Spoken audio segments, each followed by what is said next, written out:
Story lo ngai thak chun samang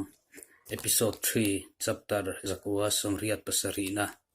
chia thanang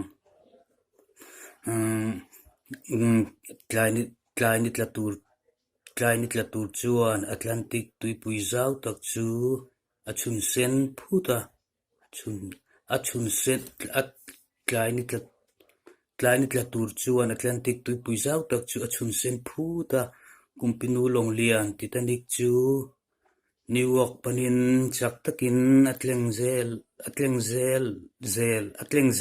zela tuma chuan ani eng hmu tawp na tur tuma chuan ani eng hmu tawp na tur ani ti an hrelo tuma chuan ani eng hmu tawp na tur ani ti an hrelo zan lai ani a chu Titanic long lian pui mai chuan a ngi dura chu Titanic long lian pui mai chuan chu Titanic long lian pui mai chu zan lai ani a chu Titanic long lian pui mai chu a ngi dura vurtlang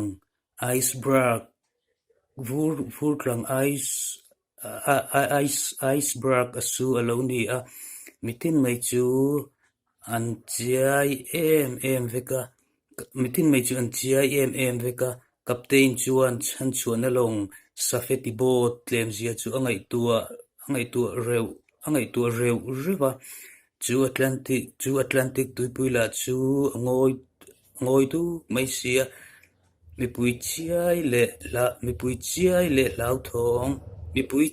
le lau thong chuan tuipui vot rui mai le tung ku chun som zel tur